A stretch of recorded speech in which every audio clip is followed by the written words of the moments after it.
Magandang hapon po sa lahat ng mga manonood. Welcome pong muli sa aming munting backyard para sa isa na namang episode. Bago ang lahat ay nais ko munang magpasalamat sa inyo sa patuloy ninyong suporta at pagtangkilik sa aking mga videos, sa lahat ng mga dating subscribers, mga bagong kaibigan at sa lahat ng mga manonood pati na ang mga silent viewers. Sa muli, maraming salamat po. At kung bago ka pa lang sa aking channel ay huwag lang pong kalimutan ng mag-like, subscribe at hit the notification bell para updated sa mga susunod kong videos. Daghang salamat po.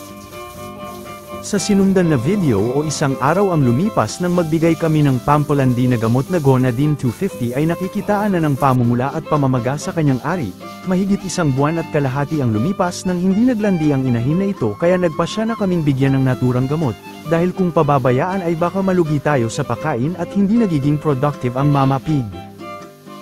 Eto na po ang mga pagbabago sa kanya, kung mapapansin ang kanyang kabahagi ay may pamumula at medyo lumaki na.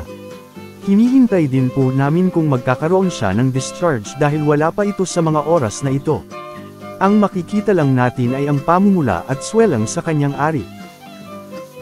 Susubukan ko ang back pressure test kung mag-standing heat ang alaga, pero hindi pa standing heat dahil gumagalaw at umpisa pa naman ang kanyang paglalandi ngayon.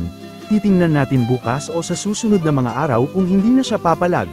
Kailangan mamonitor natin ang pag-standing heat dahil ito na ang sign na papayag na siyang pabarakuhan.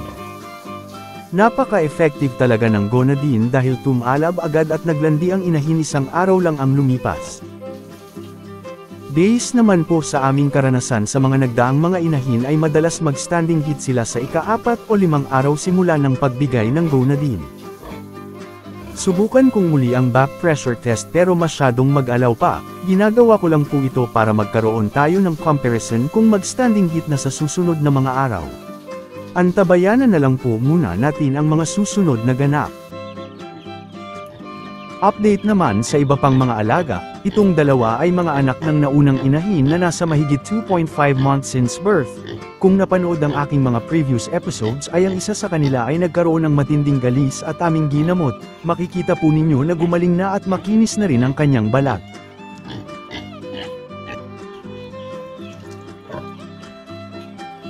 Ang inahin naming buntis na at nasa 47 days na ang kanyang tiyan sa ika-8th parity. Halos magkasabay sila noong nanganak at naghiwalay ng mga biik sa naunang inahin. Pero siya ang unang nabulugan, 6 na araw pagkahiwalay. Nabitin ang isa dahil hindi naglandi kaya binigyan na ng gamot kahapon. Mapapansin na rin ang bahagyang paglobo ng kanyang tiyan. Siya ang nalalabing veterana na inahin dito dahil nakaanak na ng 7 beses. Sana makapagbigay pa ng mga malulusog na piglets sa ika-8 pagkakataon.